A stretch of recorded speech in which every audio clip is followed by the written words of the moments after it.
T'es bon manager, toi? Faut leur demander. Comparer le recrutement au dating. Mais grave. Tu vois ce que je veux te dire? Je trouve ça hyper dur de recruter seul. Qu'est-ce qu'un bon manager déjà? C'est une bonne question. Moi, je pense que mon CV est à chier.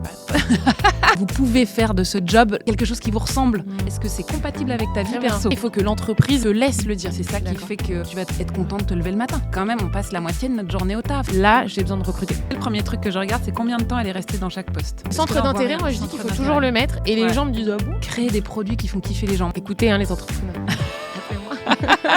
Je vois que vous avez le permis que depuis un mois. J'ai passé un entretien d'embauche. Je traverse la rue, je vous en trouve. Ça fait 3 stagiaires que je recrute qui ne sont pas à la hauteur de mes attentes. J'ai entendu. Pas te faire reculer.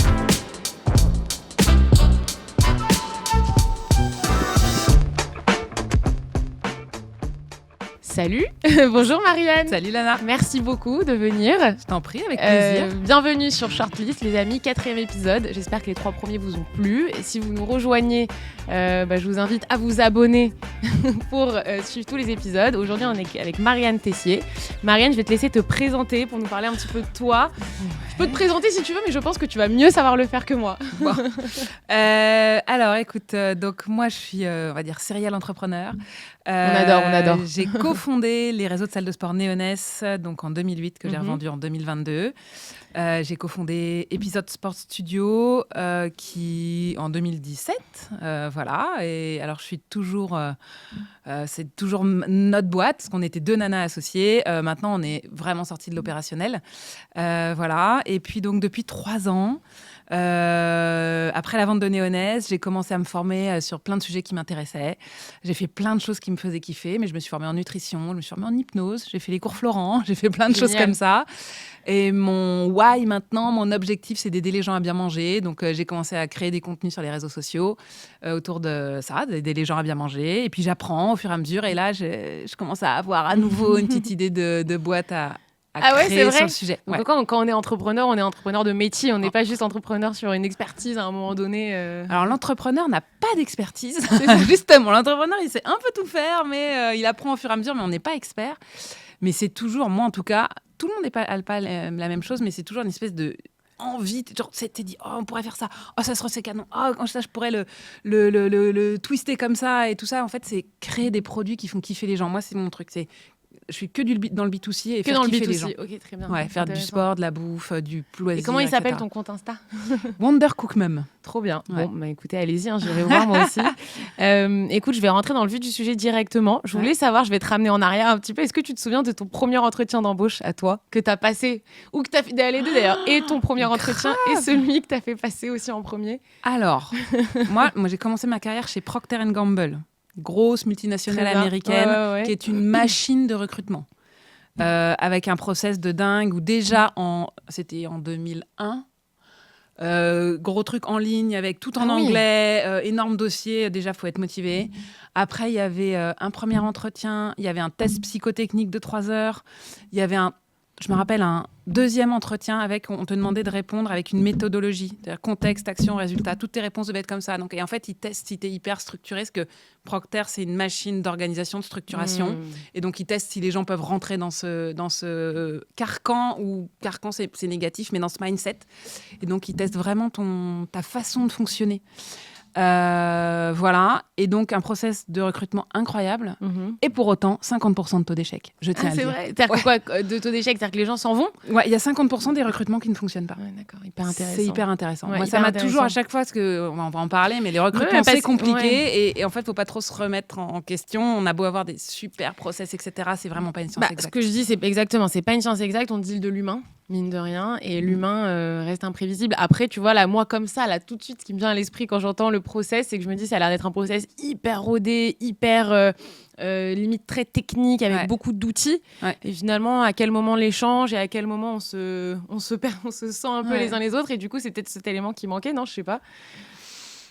Après, tu vois, dans le recrutement, c'est pas uniquement la personne en elle-même qui fait que ça va fitter ou pas. Ça va être la personne avec laquelle elle va bosser. C'est l'alignement avec les valeurs de la boîte. C'est le moment dans la boîte. Enfin, il y a tellement de facteurs qui jouent. Et là, Procter, ce qu'il faisait juste, c'était vraiment de se dire, OK, il faut qu'on arrive à identifier les gens qui peuvent rentrer dans ce cadre-là, qui est un cadre très particulier. Donc moi, je pense qu'ils avaient raison de faire ce truc-là. Maintenant, il n'y a pas que ça qui fait que ça va fonctionner. Mais toi, t'avais été embauchée? Ouais. Ok. Grosse erreur. Et- C'était pas du tout adapté à cette J'allais boîte. dire, quand on est entrepreneur dans l'âme, on rentre jamais dans des grands groupes en général. tout. Ou alors on vient, on rentre, on apprend et on s'aille. C'était exactement On se ça tire. mon mindset. Moi, je trouvais Exactement. Et hyper c'était important. pour quel job? Alors, chez Procter, tu commences tout le monde. Moi, j'ai fait une école de commerce, Ouais. etc. Tout le monde commence commercial. J'étais commercial dans les hypermarchés du 93. Ah, super. Jour et nuit, je remplissais ouais. des rayons de Pampers et de lessive la nuit. Et j'allais voir les chefs de rayon de Leclerc, Ouais, mais ça dégourdit. Sarcelles, etc. Ça dégourdit. Ça dégourdit. de ouf. Donc voilà, mais c'est une super école. Et moi, je voulais vraiment, en sortant de mes études, où j'ai eu l'impression d'avoir rien appris, d'avoir une formation pro avant de lancer une boîte. Et franchement, je le recommande à tout le monde. Ouais, je suis d'accord avec Ouais, toi. parce Moi que ça aussi, avant de me lancer, même si encore une fois, je suis pas du tout à ton niveau, mais on en parlait juste avant. Alors, on a fait limite un semi-podcast avant qu'on commence le tournage. mais pareil, j'ai appris, j'ai appris la vie dans un cabinet de conseil. Ouais. Hector Advisory, pour ceux qui veulent aller voir. J'ai appris la vie dans un cabinet de conseil. En fait, ça t'apprend à réfléchir. Ça Complètement. t'apprend de la méthode, à réfléchir, Ouais. etc. Bon, donc, pour l'entrepreneuriat, ça sert. Et ton premier entretien en tant que recruteur, alors soit c'était parce que tu étais manager, soit parce que directement tu as recruté pour ta boîte. Alors, je me souviens du bonne en premier. recrutement? Est-ce que tu es forte?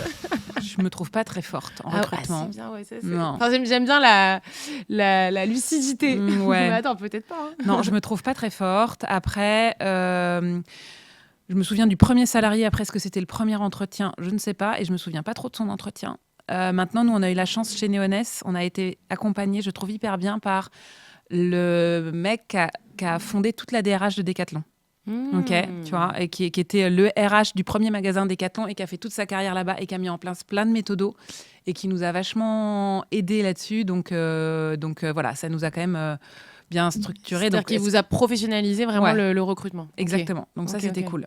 Mais tu vois, est-ce que je peux me permettre de raconter du coup que dans le cadre de cette préparation, on a aussi échangé un petit peu sur les besoins que tu avais actuellement dans Ouais. dans tes différentes activités. Et donc tu m'as fait part d'un besoin Ouais. et tu m'as demandé de regarder la fiche de poste. Ouais. Et tu vois, je me suis dit, mais encore une fois avec beaucoup de respect, c'est que il y avait une fiche de, enfin il y avait beaucoup de, c'est-à-dire que même après, enfin t'as recruté combien de personnes jusqu'à aujourd'hui?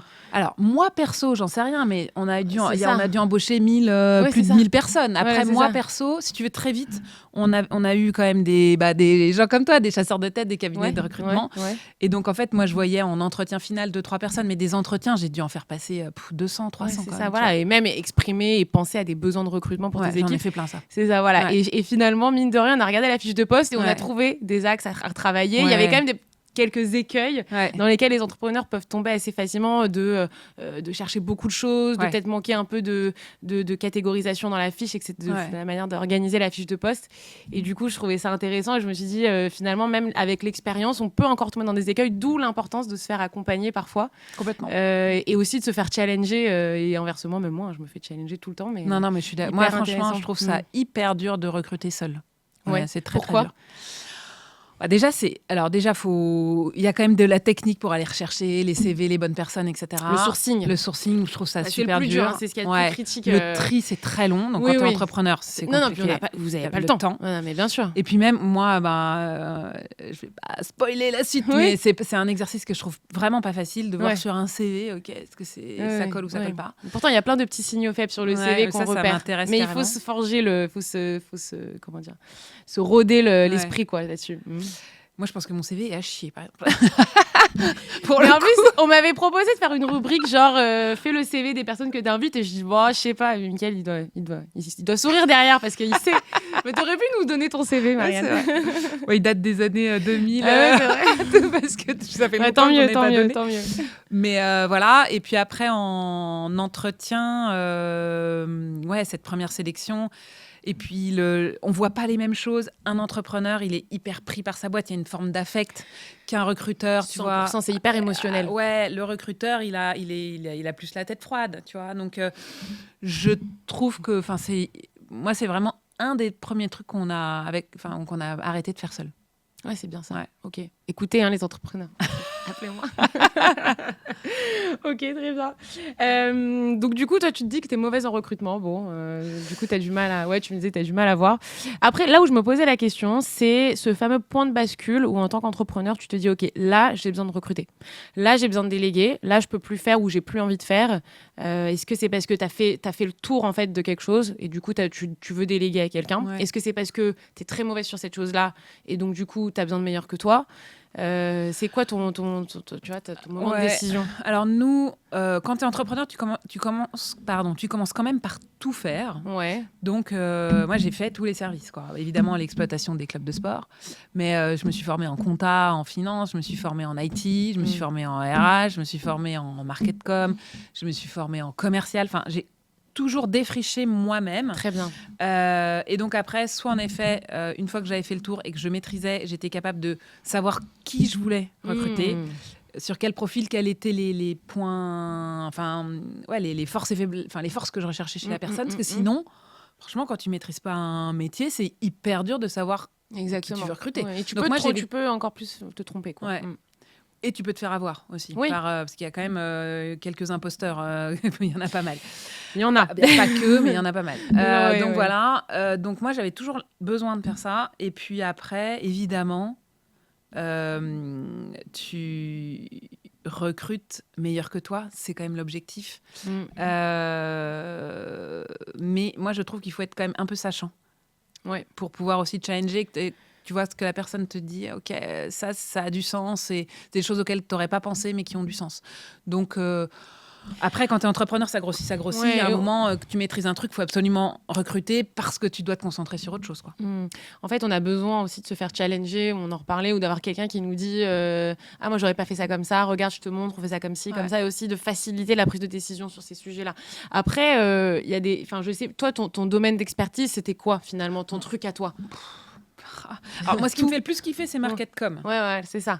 Et donc, vous, marketcom, c'est dur de recruter meilleur que soi quand c'est déjà notre truc. Alors, en effet, grosse parenthèse sur marketcom, quand tu es entrepreneur et que tu portes une marque, la marque, c'est ton bébé, c'est ça. l'âme. Ouais. Et c'est même pas une histoire de technique. Ouais. C'est qu'en fait, c'est les goûts et les couleurs, et c'est extrêmement dur de recruter. C'est ça. Moi, le directeur marketing com, franchement, je pense que j'en ai eu un par an. Mais c'est ce que tu me disais. J'allais dire, tu m'as dit un responsable com, il reste pas marketing, il restait pas plus d'un an. C'était très compliqué. Ouais. Donc, il y en avait qui n'avaient pas les bonnes compétences, mais il y en avait qui étaient excellents, une majorité de gens très bons. Mais on n'était pas forcément alignés sur l'âme, et l'âme, c'est dur à expliquer, l'âme de la marque. Et donc moi, on me proposait des choses, des fois, j'étais là, mais non. Et en fait, tu peux pas laisser faire parce que ça dénature, c'est pas ce que tu veux. Et en même temps, la personne, elle fait très bien son job. Donc franchement, c'est le poste le plus compliqué, je trouve, quand tu as une marque B2C avec un ADN fort. Neoness, ça avait un ADN très fort. Donc, que la personne rentre vraiment dans tes chaussures et puisse réfléchir comme toi, c'est compliqué. Ouais, je suis d'accord. Très, très compliqué. Ce qu'on voit aussi, alors dans le monde... Là, aujourd'hui, tu as un rôle d'investisseur, hein, c'est ça, hein, tu nous en Entre autres, ouais, j'ai investi dans une trentaine de boîtes. Ouais. Ok. C'est après, tu les suis ou t'es juste, tu participes, tu les aides un petit peu Ouais, ça dépend des boîtes. Mais oui, il y en a, je suis même, on dit board member, tu vois, où je les vois une fois par trimestre. On bosse sur des sujets de strat général. Et puis la plupart des boîtes appellent un peu tous leurs invests sur des sujets d'expertise, tu vois. Donc ça me prend quand même, je pense, une demi-journée, voire une journée par semaine. Ah oui, quand même. Ouais. Ok. Ouais. Non, parce que ce qu'on voit de plus en plus, c'est qu'il y a de moins en moins de levées de fonds. J'ai l'impression c'est un cycle. C'est un cycle. C'est plus dur de lever de l'argent. C'est ça. Et que du coup, j'ai l'impression que les gens sont frileux sur le recrutement. Enfin, ces boîtes-là sont assez frileuses sur le recrutement. Qu'est-ce que toi tu vois? Est-ce que sur ce marché-là, comment tu vois les choses? Ah oui, alors en ce moment, il y a moins de financement, donc il y a moins d'argent pour payer les gens. Ça, c'est sûr. Ça. Mais bon, c'est des cycles. Voilà, c'est des cycles. Ça va revenir. Et donc, qu'est-ce que tu conseillerais à une jeune boîte qui se pose la question du moment où elle doit recruter? C'est ce fameux point de bascule que j'ai essayé de sortir tout à l'heure. C'est quel moment on se dit là, il faut que je recrute, là j'ai besoin de quelqu'un, j'ai besoin d'investir et d'engager des ressources? En fait, encore une fois, le besoin, tu le sais quand toi, en tant qu'entrepreneur, dans ta roadmap de développement, tu as énormément de choses à faire et tu es happé par des choses que tu maîtrises et que tu pourrais déléguer et que tu n'as pas le temps de continuer le reste. Ok. Donc, tu es en Maintenant, run sur des sujets, c'est T'es ça? en run sur des sujets et t'as pas le temps d'être sur le développement. Ouais. Et c'est des sujets que tu pourrais déléguer. Maintenant, si t'as pas les sous, t'attends d'avoir les sous. Le point de bascule, c'est quand tu reçois les sous. Ok, ouais. Non, mais parce que parfois, t'en as qui ont des sous, mais qui veulent pas lâcher le bébé. Tu vois ce que je veux te dire? Qui disent il faudrait que, mais en fait, entre le moment où il faudrait, mais qui voient en entretien quelqu'un, en effet, qui pourrait vraiment répondre à leurs besoins, peut-être meilleur qu'eux, mais pas forcément le truc un peu toxique et bas de gamme de ça me menace et tout, parce que je pense qu'ils en sont pas là, les entrepreneurs, mais du truc de me dire, mais en fait, c'est ce que j'aime, est-ce que je vais apprécier que quelqu'un le fasse à ma place? Tu vois, c'est ça aussi, moi, ce que je vois, ce que j'observe avec certains clients, c'est parfois la difficulté à lâcher le bébé. Franchement, si c'est un Pour- sujet qu'ils aiment et Ouais. sur lequel ils sont bons et qu'ils arrivent à continuer leur job transverse de DG, qu'ils le gardent. Parce qu'en effet, ça va être compliqué. C'est ça, voilà, ok. Tant que t'es pas prêt à lâcher le bébé, ça va être compliqué pour toi et surtout pour la personne qui va arriver, qui va vivre un enfer. Donc voilà. Oui, c'est clair, c'est clair, c'est clair. Si on parle un peu de management, avant de rentrer dans nos petits happenings, t'étais bon manager, toi? Faut leur demander. Non, t'as l'air d'avoir Oui et non. une démarche introspective quand même. Alors, est-ce que j'étais bon manager Enfin, qu'est-ce qu'un bon manager déjà? Ouais, C'est une je bonne pense qu'il y a question. 50 000. Pour moi, Oui. c'est quelqu'un déjà qui arrive à donner un cadre clair dans lequel la personne peut naviguer, qui comprend comment chacun fonctionne, qui arrive à... pour moi, c'est comme un entraîneur d'une équipe de foot, tu vois, qui connaît oui. les forces de Très chacun, qui sait comment les faire bosser ensemble, etc. Directrice sportive. En fait, je dis ça parce que dans notre premier épisode, justement, la recruteuse qui était ancienne sportive de haut niveau disait, nous, on n'est pas une, je sais pas comment dire, une grande famille. Ouais. On est une équipe de foot. Ouais, mais c'est moi. Et j'ai franchement, pour moi, trouvé que c'était très bien dit. Ouais, c'est vraiment une équipe. Et moi, je dis toujours, je suis le capitaine de l'équipe de foot. Je suis même pas l'entraîneur. T'es même pas l'entraîneur. Je suis le capitaine de l'équipe de foot. Tu joues. Je joue avec vous. Donc, il n'y a pas un personnage un peu omniscient qui regarde les autres jouer. C'est vraiment, on joue ensemble. On a besoin de bien travailler ensemble. Et moi, un truc que j'ai toujours pas craqué, c'est comment les autres joueurs sont aussi à l'aise avec moi qu'entre eux. Tu vois ce que je veux dire? Non, vas-y, explique-moi un peu. Enfin, je pense que je vois, mais si tu peux développer un petit très peu. souvent, je leur dis non, mais dites-moi si là ça va pas, J'ai qu'est-ce qu'on compris. pourrait faire? Tu vois, cette espèce d'initiative du. Et puis aussi de verticalité entre vous. C'est un rapport de force où ils te voient quand même comme la Toujours boss, un peu. et donc du coup ils osent moins. C'est ça, En fait, pour moi, évidemment, je suis la boss. Ça veut dire qu'à un moment, quand tout le monde a discuté, tout le monde a donné son point de vue, etc., c'est moi qui tranche à la Bien fin. sûr. Mais j'ai vraiment besoin que tout le monde me donne son point de vue. Et tu vois, il y en a qui n'osent pas forcément, qui pensent que tu sais forcément mieux qu'eux. Ou, tu vois, et ça, je trouve que c'est un truc que j'ai pas encore complètement craqué. Ouais. Et après, Oui. Parce que c'est la manière dont tu arrives à mettre à l'aise les gens. Mais est-ce que c'est toi qui les mets pas à l'aise? Je sais pas. C'est peut-être eux aussi qui prennent pas le. En fait, j'ai toujours l'impression, moi, je te donne Bien sûr. ce que je dis toujours, j'ai toujours l'impression d'être hyper cool, Ouais. mais je fais toujours peur. Ouais, bah oui, mais ça parfois c'est Et malgré ça, nous. Hein. Après, et quand tu dis bonne manager, j'ai ce problème aussi d'avoir, comme beaucoup d'entrepreneurs, je pense, 50 idées à la minute. Ouais. Et je peux perdre un peu les gens, quoi. Tu vois, ils sont là, comment on suit, c'est compliqué. Mais tu vois, une des manières de... Enfin, de toute façon, encore une fois, moi, ça, je l'ai beaucoup entendu, donc t'es pas la seule. Et une des manières... Alors, ça veut pas dire que ça limite pas le risque, mais c'est vrai que moi, c'est des choses que j'aborde, du coup, pendant les entretiens. Ouais. Où je dis déjà, qu'est-ce que toi, tu vas attendre de ta manager, donc de cette personne-là avec qui tu vas travailler. On explique aussi, tu vois, si ça avait été toi, bah voilà, Marianne, c'est quelqu'un qui a beaucoup d'idées, donc on a besoin d'avoir quelqu'un qui soit à la fois cliente et en même temps qui sache aussi cadrer, canaliser si besoin. Qui se fasse pas submerger par ça. C'est quoi. ça. Et donc en fait d'avoir conscience de ce qui se joue, de ce qui va se jouer dans la collaboration et très vite le dire pendant le process. Ouais. Tu vois, histoire de couper l'arbre sous le pied un peu et de pouvoir ouvrir la discussion. Et on demande aussi à des gens de donner du feedback. C'est-à-dire que moi j'essaye de le mettre dans le process. Ouais. Je sais pas si c'est quelque chose que tu faisais. Ouais, c'est hyper important. Et alors pour moi, un truc que j'ai vraiment appris en 20 ans, enfin en tout cas que je fais de plus en plus, c'est que moi les entretiens, mais c'est mission vérité absolue. Ah, c'est bien ça. Tu dis tout de bravo. suite maintenant. Bravo. Tu dis les trucs bien, les trucs pas bien. Les gens comme ça, ils savent où ils mettent les pieds. Et moi, m'attends à ce que les gens fassent pareil. Parce que le truc, on se survend, machin, etc. On se dit pas tout. En fait, voilà. Non, il y a un jeu, peut-être un petit jeu où il faut qu'on... Alors, c'est pas un jeu de rôle, j'aime pas du tout ce mot, mais il y a un moment où on a envie aussi de montrer sa meilleure facette, mais une fois ce moment-là passé, qu'on a validé ce qu'on a besoin de valider, il faut qu'on ait des discussions de vérité. Ouais. Je suis 100% d'accord avec toi. Hyper important. 100% d'accord avec toi. Et t'y arrives? Moi, hyper bien. Ouais, Bah, maintenant, c'est bien. alors j'ai cette chance maintenant, étant donné que j'ai vendu ma boîte et que, si tu veux, j'ai pas d'enjeu d'urgence, etc. Je Ouais, me c'est dis, ça. je veux attendre, je veux rencontrer la bonne personne. Et je ne veux m'entourer que de personnes avec qui vraiment ça va hyper bien fonctionner. Et c'est hyper dur. Enfin, pour moi, c'est comme un couple. C'est comme un. Tu vois, c'est. Voilà. Non, mais Bah, c'est j'ai vrai. toujours comparé le recrutement au dating. Mais grave. Tu vois ce c'est que je veux pareil. te dire Exactement pareil. et aussi parce que j'accompagne pas mal les candidats et je leur dis, les gars, à un moment donné, à partir du moment où vous vous mettez sur le marché, de toute façon, la recherche ne dépend plus que de vous. Il y a aussi l'entreprise en face. Il faut être deux, quoi. Donc, bref, ça, c'est encore un autre sujet, mais c'est vrai que c'est comme, c'est du dating. Et bon, après, c'est pas la même.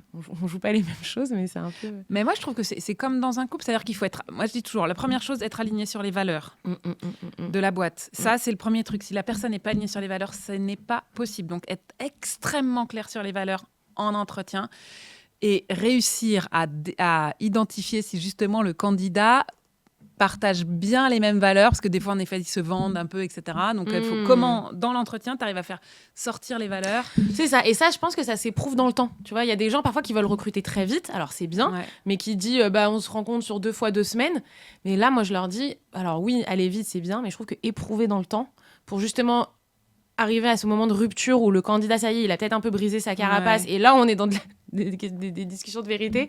Ça se joue un peu dans le temps. Alors, moi, la façon dont je le fais, c'est qu'en fait, je vais très vite sur le terrain perso. Ah ouais. Perso, en fait, moi, je trouve que me raconter ce que tu as fait dans tes boîtes avant et tout, c'est bien.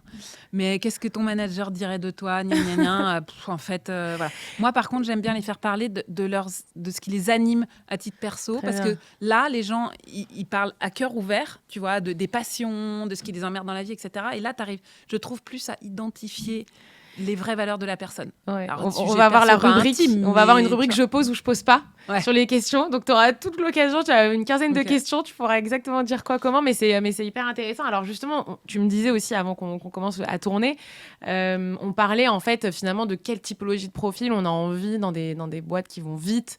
Est-ce qu'on a envie de bons exécutants? Est-ce qu'on a envie de profils un peu semi-entrepreneurs? Enfin, il y avait ce sujet un Ouais. peu où finalement, quoi qu'il en soit, un salarié, même s'il est engagé dans ta boîte, ça restera un salarié qui, une fois qu'il ferme la porte, il ferme la porte. Alors, c'est pas vrai pour tous, mais on discutait un peu de ça. Il y avait un sujet un peu sur... Il y a un vrai sujet de là-dessus, ouais. posture. Je sais pas comment on De peut- posture, ouais. Mm. Alors, moi, ce qui est hyper important pour moi en tant qu'entrepreneur, c'est même si la personne est salariée, c'est que vraiment elle soit habitée par la boîte, tu vois, habitée par ce qu'on fait, qu'elle y croit, tu vois, que ce soit pas juste un job alimentaire. Alors, il y a des fois... Mais même, non, je trouve qu'il n'y a aucun job qui peut être alimentaire. Enfin, il y a même les jobs les plus opérationnels, tu peux en faire quelque chose. Et moi, je leur disais toujours, vous pouvez faire de ce job quelque chose qui vous ressemble. Mettez de l'âme dedans, tu vois. Et donc ça peut se faire que si tu es aligné sur les valeurs, parce que s'ils mettent une âme qui n'est pas alignée sur les valeurs, c'est compliqué. Ouais. Pour autant, ça ne veut pas dire que tu es aliéné à la boîte, tu vois ce que je veux dire, mais... Ah, c'est ça, parce qu'il y en a qui nous écouteront et qui pourraient se dire... alors après, encore une fois, moi, j'ai mon avis, mais c'est pas le sujet. Mais c'est, c'est toxique. Et puis le burn-out, parce qu'on est trop impliqué. Puis en fait, tu vois, il y a tous ces... Aujourd'hui, les gens... depuis 5 ans, suite Covid, les gens maintenant prennent conscience, on en discutait. Ouais. Et ma liberté, et mon temps, etc. Donc implication, et je suis habitée par mon boulot, mais en même temps... Alors, ça ne veut pas dire que tu mets de côté ta vie perso et que tu prends pas ta liberté. C'est ça. C'est-à-dire, moi, en tant qu'entrepreneur, et c'était ma boîte, Oui. je suis toujours partie au moins 12 semaines en vacances. Ouais, c'est Alors, bien. je te dis pas que j'ai pas mon petit ordinateur avec moi. Oui. Mais c'est hyper important. Moi, voilà. Moi, de toute façon, je ne peux fonctionner maintenant avec des salariés que sur un contrat de confiance et sur se dire, OK, est-ce qu'on est habités tous les deux par le why de la boîte, etc. Après, est-ce qu'on donne ce cadre mais derrière, fais-en ce que tu veux, apporte ta pierre à l'édifice, kiffe ce que tu fais, mais pour autant, il faut que tu aies ta vie perso. Et moi, je respecte énormément la vie perso et dès lors que c'est compatible avec les contraintes de la boîte. C'est ça qui est hyper important, c'est-à-dire que c'est il faut que ce soit, il faut quand même qu'il y ait une conscience. Et c'est pour ça, moi, je dis dès le départ, les contraintes de ce job, c'est ça. Est-ce que c'est compatible avec ta vie perso ? Très bien. Tu vois, Très parce bien. que voilà, mais on se le dit. Mais les gens en général disent oui, parce qu'ils veulent trouver. C'est ça. Et puis 1 an plus tard, une fois qu'ils sont Et dedans, ça ça va plus. Et C'est ça. Après, c'est là l'histoire de la vie de l'entreprise. Ouais. Mais on connaît. Hein. Mais après, tu vois, pour moi, c'est pas une histoire. Le burn-out, pour moi, c'est pas ça. Le burn-out, c'est un moment où tu vas contre tes valeurs, tu es dans un truc tu te plais pas, tu t'épanouis pas. Après, évidemment, si tu as du harcèlement sur du temps, de l'implication, évidemment, mais si le job t'intéresse et que tu es très au clair avec ta partie pro et ta partie perso, y mettre du cœur, c'est ça qui fait, et de l'âme, c'est ça qui fait que tu vas être content de te lever le matin. Ouais. C'est quand même, on passe la moitié de notre journée au taf. Si tu vas... T'as eu des... Tu me couperas si tu veux pas, mais t'as eu des collaborateurs justement qui ont été qui ont mis des arrêts maladie pour fatigue professionnelle. Est-ce que tu as été confronté à ça dans ta carrière ? Si oui, comment tu l'as géré ou... Alors, je réfléchis. J'ai envie de te dire là, très peu. Maintenant, des collaborateurs... en fait, moi, je pense que avec mes collaborateurs juste en dessous, ça n'est jamais arrivé. Ok, t'es N-1. Mais N-1, parce qu'on se disait toujours les choses. Moi, quand quelqu'un va pas bien, quand je sens que... De toute façon, ça se sent tout de suite. La façon dont il aborde un sujet, la façon dont il te répond, machin. Et ok, on va se prendre un peu de temps à les bouffer. Et puis, tu vas me dire les choses. Et puis mais bravo, mais ça, c'est féminin. Les entrepreneurs masculins ont beaucoup plus de mal. Pardon, messieurs. Je me dis... Mais parce que nous, on se sent. Ah non, mais moi que la personne soit bien, c'est hyper important. Donc, on se dit les choses tout de suite, etc. Puis, parfois, ça arrive qu'on se sépare sur un truc comme ça. Ou, au contraire, on trouve une solution. Mais non. Mais N-1, non. En dessous, c'est... Alors, j'ai pas d'exemple concret, mais je suis sûre que c'est possible. Enfin, je suis sûre qu'il y en a eu sur des problèmes de management. Après, tu vois, nous, je sais pas, il y avait peut-être 5 ou 6 échelons hiérarchiques entre donc tu moi voyais pas et tout, voilà, je voyais pas tout. On diffusait quand même une bonne culture RH. On avait un DRH génial qui diffusait une super bonne culture, hyper bienveillante. Mais pour autant hyper exigeante, attention. Très bien. Voilà. Mais donc, on en a eu sûrement, mais pas tant que ça. On a eu très peu de prud'hommes. Très peu. Jamais personne de syndiqué. Ça, c'était hyper important. Autant représentant du personnel, je trouvais ça hyper important. Autant syndiqué, quand même, tu commences la lutte là. Et moi, c'était un truc... Oh, mon Dieu, je me disais, si on a un syndicat dans la boîte, je rends mon tablier parce que je veux pas être dans la lutte, qu'on ait une équipe. T'imagines si dans une équipe de foot, t'as un mec qui est là, alors moi, on m'a dit que... Non, en fait, non, on joue dans l'équipe où on joue pas, c'est ça, tu on vois. est tous dans le même bateau et si ça te plaît pas, tu peux ailleurs. Ouais. Voilà. Enfin... Moi, c'est ma vision des choses. Moi, c'était hyper important, ça. Juste pour revenir sur le burn-out, parce que, je sais pas, je pensais pas du tout qu'on irait sur ce terrain-là, mais c'est quand même intéressant, juste parenthèse, c'est que moi, ce que je vois beaucoup, c'est que c'est pas forcément toujours une question de charge de travail, de ce que j'observe, parce que sinon... Je pense que t'aurais pu être... Je pense qu'il y a beaucoup de gens qui ont beaucoup de charges de travail et qui ne font pas de burn-out, et inversement, d'autres qui vont en avoir moins et qui vont être plus sensibles à. Mais c'est plutôt une question du rapport que tu entretiens au travail. À quel point tu acceptes de faire des erreurs, à quel point tu es exigeant envers toi-même, à quel point tu t'autorises justement à faire des erreurs, à quel point tu mets au-dessus de tout ton travail. Et ces gens-là, en général, vont être plus sensibles à tomber dans de l'épuisement professionnel parce que justement... Voilà. Et ça, c'est aussi en tant que manager, comment j'arrive à dire à mon équipe, ok, c'est pas grave si tu te gourres, genre c'est ok, mais enfin bon, je dis pas que c'est ça qui prévient le burn-out, on s'entend bien, mais j'ai travaillé avec beaucoup de personnes qui étaient post-burn-out et qui venaient me voir pour revenir sur le marché. Alors moi, l'analyse que j'ai, mais tu as certainement une meilleure vision que moi, c'est tu tombes en burn-out quand tu intériorises le fait que ça ne fonctionne pas, tu te mets tu te dis que c'est de ta faute. Exactement, ouais. Alors qu'en fait, ça peut être vraiment... il faut savoir dire, ça, j'y arrive pas, ça, j'ai pas compris, ça, je ne sais pas, ça, j'ai pas envie. Oui. Mais pour ça, il faut que l'entreprise te laisse le dire. Tu vois ce que je veux dire ? Oui. Et il faut que toi, tu t'autorises à le dire. Parce que des fois, tu dis, oh non, mais je peux pas dire ça. Pour qui on va me prendre ? Quelle image je vais... Tu vois ce que je veux dire ? Totalement. Et souvent, moi, je trouve que ceux qui sont en burn-out, c'est les gens qui sont les plus impliqués, les plus impliqués, envie, parce qu'il y a une certaine sensibilité, des gens qui prennent à cœur et qui manquent finalement de confiance en eux pour pouvoir dire non mais ça j'ai hyper envie, mais ça, je peux pas, j'y arrive pas, il faut qu'on m'explique, ou ça c'est en dehors de ce que j'aime faire, je sais faire. Tu vois. Non mais très clair, hyper intéressant. Dernière petite question, après on passera j'allais dire aux jeux, c'est pas du tout des jeux. On n'est pas du tout sur des jeux, Lana. Dernière question. Évidemment, du coup, j'ai oublié ma question. C'était sur... Merde. Bon, c'est pas grave, tant pis. Mince. Bon, ça me reviendra. C'est que c'était pas important. Bon, allez, au CV. Alors, du coup, ce que je vous propose, Marianne, étant donné que... Alors, pour t'expliquer comment j'ai sourcé ces CV, parce que les CV ne sont pas tombés du ciel. Alors, j'en ai beaucoup, c'est vrai, mais j'ai posté une petite vidéo sur TikTok. Alors, pour ceux qui ne me connaissent pas sur TikTok, vous pouvez aller voir. Je donne plein de conseils candidats. J'ai dit que je tournais un épisode avec toi demain et que si des personnes voulaient qu'on analyse un CV, donc à double voix, femme d'affaires, entrepreneur et recruteuse, pour pouvoir qu'ils aient une idée un peu de ce qu'on va se dire automatiquement à la lecture d'un CV et que ça allait être diffusé. Donc, et j'ai reçu plein de CV. Donc les gens étaient hyper... J'en ai reçu vraiment peut-être une quarantaine et j'en ai sélectionné 5-6. Donc on verra combien on en fait. Donc du coup, je te propose... Alors ce ne sont que des CV communication marketing déjà parce que je trouve que c'est sous-représenté sur les chaînes comme YouTube. On voit beaucoup de finance, beaucoup de tech. Alors que comme marketing, tout le monde cherche du boulot en com et marketing. C'est un truc de fou. Et puis surtout, c'est ton domaine. Ouais. Donc, tu as une vraie valeur ajoutée. Donc, ici, je te présente le CV de Julia, qui est responsable marketing avec 7 ans d'expérience. Normalement, vous allez voir le CV aussi apparaître. Déjà, je sais pas, à première vue, ce que tu en penses. Tu vois, tu peux tout dire. Vas-y, bon, pas bon, vas-y, lâche-toi. Hein. Alors, ce sera première vue comme ça, je l'ai, moi, il me manque la photo.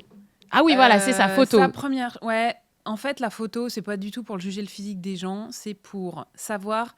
C'est hyper intéressant c'est hyper intéressant de voir comment les gens se mettent en valeur, qu'est-ce qui est important pour eux. Ouais. Un mec qui est extrêmement sérieux ou une nana extrêmement sérieuse, on dit OK, pour lui, le top du top, c'est comme ça qu'il se voit en entreprise, c'est extrêmement sérieux, c'est une posture.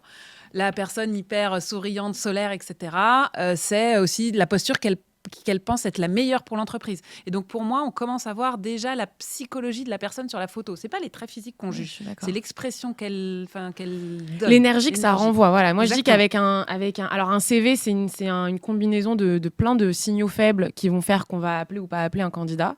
Alors, pas que, mais beaucoup. Et je trouve que la photo en fait partie et que dans une photo, on peut faire passer beaucoup de messages. Donc, toi, tu apprécies la photo. Tu recommandes la photo. Ouais, moi, vraiment. Super. Ouais. Très bien. Après, il y en a qui disent qu'il y a beaucoup de discrimination. Je peux comprendre. C'est une réalité, mais moi, ce que je leur dis, c'est que si quelqu'un veut te discriminer... Faut pas aller bosser dans sa boîte. C'est ça, exactement. Si elle t'appelle sous prétexte que t'as pas mis la photo, surtout, au revoir. Voilà, donc... C'est clair. Donc, surtout, mettez votre photo, les amis. Franchement, c'est un avantage. Après, alors, est-ce que ça veut dire qu'on l'appellerait pas ? Je ne sais pas. Alors, du coup, le point, c'est je shortlist ou je shortliste pas. Donc, honnêtement, si j'en ai plein, ça peut être un critère de tri, mais c'est pas le seul. Alors, est-ce qu'on va aller plus loin ? Donc là, responsable marketing, on a une personne qui a fait Dauphine, qui a fait Assas, donc master de droit des affaires, et après qui est partie en business. Elle nous a mis ses compétences sur le côté, ça j'apprécie pas mal. C'est vrai que la formation est rassurante. On se dit, quelqu'un qui a fait Dauphine, Assas, elle est structurée, tête bien faite, elle s'est orientée après vers du business. Moi, j'aime bien les compétences concrètes. Exactement. Ça, je trouve ça très clair, les outils qu'elle dit maîtriser. Voilà. En tout cas, ça donne une Et surtout, une idée. elle met déjà les compétences métiers et les outils derrière. Donc, tout ce qui va être stratégie, acquisition, analytique, tout ça. Moi, je le recommande à chaque fois, la rubrique compétences, hyper importante. Et finalement, moi, je dis que les expériences, c'est pas ce qu'on lit en premier. Complètement. On s'en fout pas. On va les lire une fois qu'on est... Ouais, tu sais, le premier truc que je regarde, c'est combien de temps elle est restée dans chaque poste. Oui, je suis d'accord. Quand c'est du 6 mois, tu dis, je suis d'accord avec Après, toi. Ça peut arriver une fois, mais moi, des fois, t'en as, ils ont 15 expériences, ils sont pas restés plus de 6 mois dans un poste. Et s'ils ont évolué dans l'entreprise. Voilà. Ou alors si pour évoluer, ils ont dû changer de boîte. Exactement. Ouais. D'ailleurs, c'est rigolo. Non, voilà, tu vois, là, c'est cool parce que tu vois que tu es chef de produit marketing, puis responsable marketing chez Encyclopédia. Ça, c'est cool. Ça, c'est un super... Je suis d'accord, c'est un bon indicateur. Ou des gens aussi qui ont été embauchés après stage ou après alternance, qui ont été embauchés directement pour leur CDD, CDI, même post-bac. En général, c'est des très bons signaux, on apprécie ça. Question, parce que du coup, on en discutait. Qu'est-ce que tu attends d'un ou d'une responsable marketing ? Rapidement, c'est un peu une question qui a 1 million, mais tu vois, moi, je trouve que le mot responsable... Alors, je fais très attention à ces mots-là parce que ça implique beaucoup de choses. Est-ce que tu es responsable d'une stratégie, d'une équipe, ou est-ce que tu es responsable d'un périmètre ? Tu vois, qu'est-ce qu'on attend de responsable marketing ? Responsable marketing, déjà, le marketing, qu'est-ce que c'est ? C'est très large aussi. Exactement, donc peut-être que son titre, il n'est pas assez précis pour moi. Complètement d'accord. Responsable marketing, c'est très... Ouais. Est-ce que, en effet... Elle est un peu détaillée dans son résumé. B2B, B2C, éducation, médias, assurance. Mais c'est vrai que acquisition, fidélisation, c'est vrai que ça veut un peu tout et rien dire. Acquisition digitale, c'est relativement clair. Feed, il faut regarder en effet la feed. Déploiement d'acquisition multicanal. Il n'y a pas beaucoup de feed dans le... C'est marrant dans les expériences, alors que c'est écrit au-dessus. Je vais très vite. Ouais. Donc faire attention. De toute façon, en gros, là, c'était l'idée, c'est que de toute façon, les amis, quand on reçoit des CV, il faut partir du principe là, on passe beaucoup de temps. On passe beaucoup plus de temps que ce qu'un recruteur passe vraiment, ou même quelqu'un, tu reçois un CV, tu passes vraiment 3-4 secondes dessus, et après, tu t'accordes un peu plus de temps quand tu comptes les appeler. Mais en tout cas, bon, c'est un bon CV bien structuré. Peut-être que le titre, trop large, manque de photos, et moi, je trouve que le noir et blanc, c'est un peu dommage. C'est très sérieux, et on a envie, peut-être, sur des choses peut-être un peu marketing et ça, on a peut-être envie d'un peu plus de voir la personnalité. Et là, on est sur un CV qui est très classique et c'est peut-être un petit peu dommage. Ouais. Ok, alors du coup, on va passer à un autre CV. Alors ça, c'est CV de Mathilde. Est-ce que, Michael, s'il te plaît, peut-on voir le CV de Camille? Il est compliqué, c'est... Ouais, on va y venir. Waouh. Alors, ici, on a Camille, coordinatrice marketing, 2 ans d'expérience, donc beaucoup plus junior. Donc déjà merci les participants Pente et merci d'avoir donné votre CV. C'est vrai que celui-ci je l'avais mis justement pour qu'on puisse comprendre parfois des petites choses à pas faire. C'est vrai que je le trouve beaucoup trop classique ce CV. Il y a des bonnes rubriques mais on n'a aucune il nous engage pas du tout le CV. Et surtout alors il y a un truc que j'ai jamais vu, c'est de pas mettre le nom des boîtes. C'est peut-être parce qu'elle a voulu l'anonymiser. C'est possible. Parce qu'elle a mis groupe américain spécialisé dans l'hospitalité. Tu vois ce que je veux dire? Donc c'est peut-être pour le coup anonymisé pour le podcast. Oui, pour le podcast. Voilà. D'accord. Je comprends parce que sinon c'est quand même très étrange. Ne faites pas ça. Si c'est ça. Oui, c'est ça. Non, c'est clair. Ok. Tu vois rapidement, pas de photos, pas de couleurs. On voit pas la personnalité de cette Camille. Je trouve que c'est dommage. Elle se limite vachement en fait. C'est une fille qui se limite. C'est ça moi ce que je vois quand je vois son CV. Et puis là, tu vois, typiquement, alors, groupe américain, machin, CDD, ok, CDD, 4 mois, très bien, stage, 6 mois, il y a des gros trous dans le CV. Ouais, ok. Donc toi, trou dans le CV, c'est pas trop ton truc. Après, ça dépend, peut-être c'est parce qu'elle était en formation, peut-être. Hein, elle a fini son diplôme en 2023. Ouais. Voilà. Mais tu vois, si elle finit en juin 2023, premier job, mars 2024, c'est long, hein. Mais bon, après ça, c'est la difficulté du marché du travail. Donc, on shortlist pas. Écoute, pas très engageant en fait, Camille, c'est dommage. Ouais. Il manque la rubrique compétences, la rubrique atout, la rubrique centre d'intérêt, une photo, de la couleur. Le résumé finalement nous donne, c'est très aseptisé, tu vois ce que je veux te dire? C'est un résumé pour ça ou pour un autre job, c'est la même chose. Et puis, moi, je trouve aussi toujours intéressant, je sais pas ce que tu en penses, toi, mais quand même un peu sur la personnalité perso, quoi, ce qui me passionne. Et ben centre d'intérêt, moi, je dis qu'il faut toujours le mettre. Et les gens me disent, ah bon, mais je comprends pas. Et toi, alors attention, ne mettez pas sport, lecture, voyage. Non. Mettez-nous des centres d'intérêt un petit peu, un peu singuliers et personnalisés. Et les soft skills, esprit d'équipe organisé, autonome, proactif, c'est trop bateau, quoi. Je suis d'accord. On peut passer au CV, du coup, tu l'avais vu, Mathilde, chef de projet communication, 3 ans d'expérience. Alors, ici, déjà, je te laisse dire à chaud, tu vois ce que tu en penses. Pour moi, il est illisible. Ce truc rose coupé en deux et ce texte comme ça, franchement, moi, je peux même pas le lire, quoi. C'est très compliqué. Et là où je me dis que c'est toujours un peu compliqué, c'est que la communication, en fait, du coup, ça commence par le CV. Le CV, c'est un panneau publicitaire.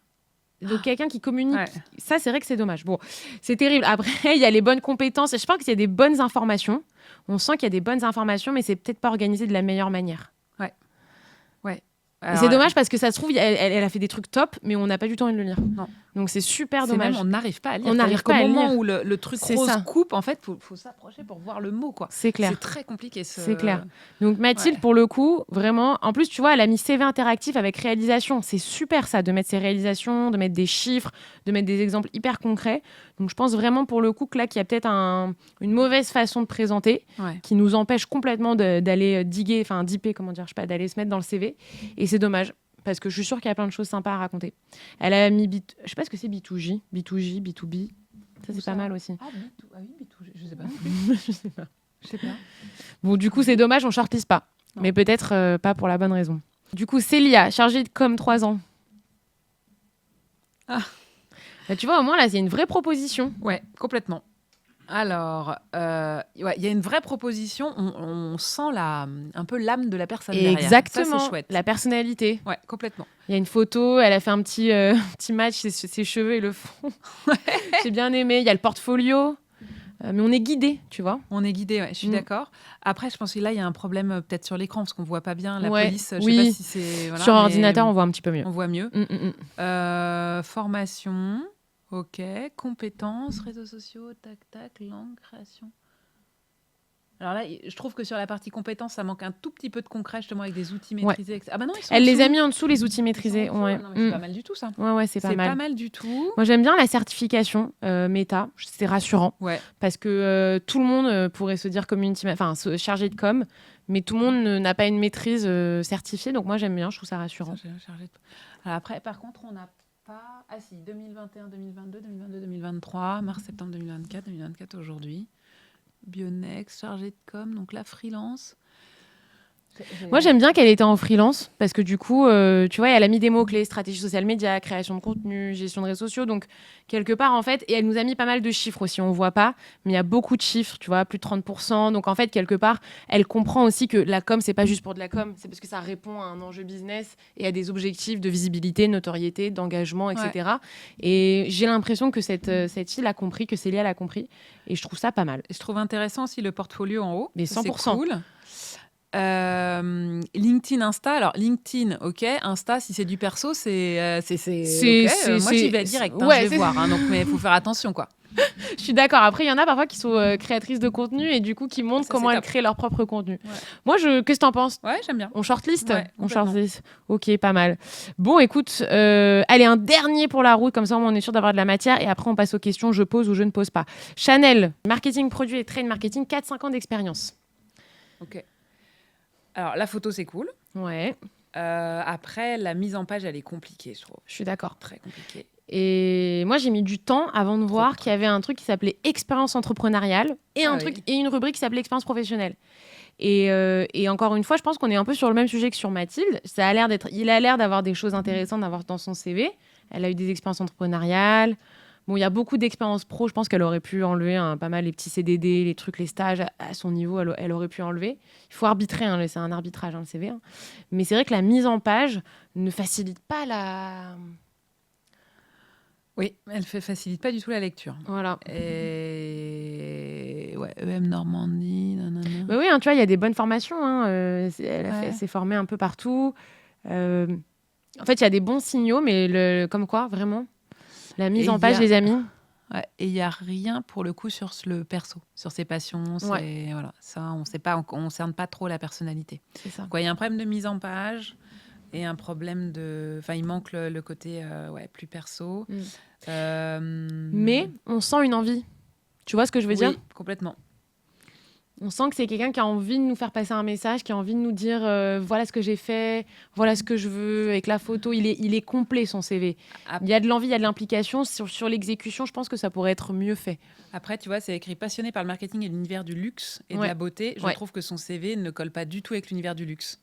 Je suis d'accord. Si tu veux être dans le luxe, il faut que ça se voit dans le CV. Je suis 100% d'accord avec toi. Et c'est vrai que pour le coup, en plus, il y a beaucoup de concurrence. Comme marketing, il y a énormément de concurrence. Donc, il faut... en fait, ça demande aux candidats d'être d'autant plus pointus sur la manière dont ils vont se positionner, se représenter sur le marché. Donc, du coup, moi, je sais pas si on shortlist ou pas, mais... S'il y a mieux, on serait tenté d'aller vers un CV qui nous amène ce qu'on cherche directement, quoi.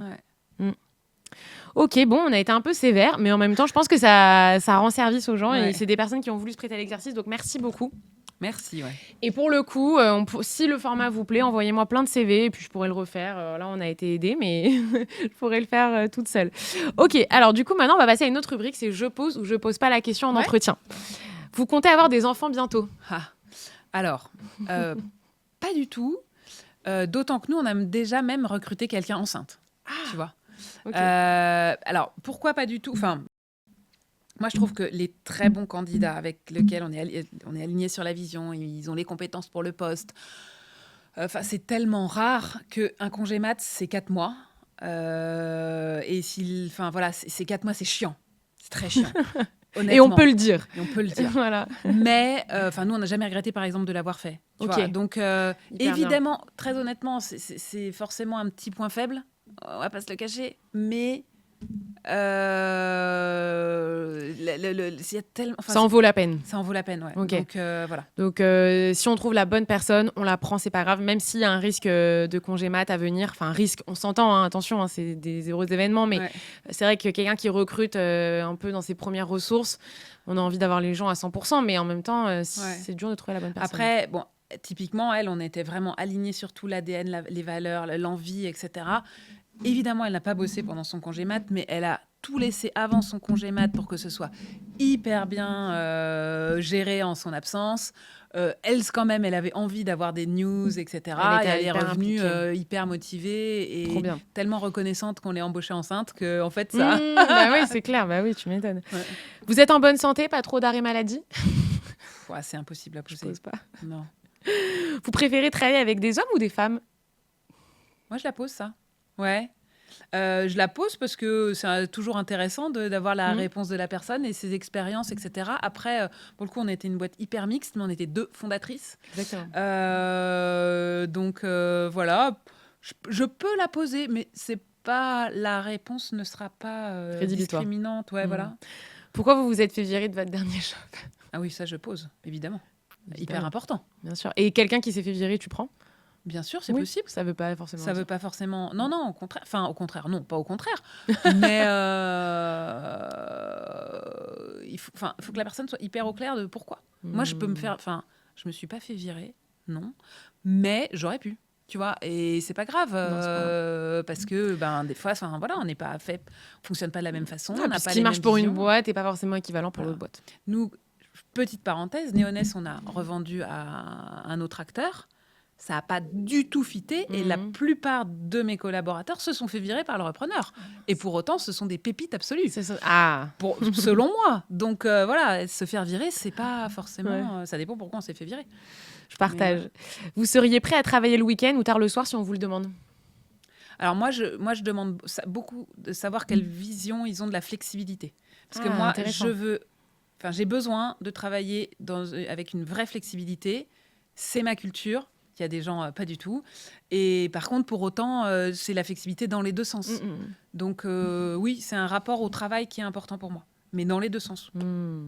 Vous êtes vraiment indispo à 200% ou vous avez une vie à côté? C'est un peu la même chose. Alors, pour moi, c'est pas du tout la même chose. Déjà, je ne poserai jamais cette question. Parce qu'eux, j'espère bien qu'ils ont une vie à côté. Et travailler soir et week-end, si c'est pour après rattraper 4 jours, tu vois ce que je veux dire. Voilà, moi, c'est la flexibilité. C'est pas le surtravail que je cherche. C'est une flexibilité, c'est tout.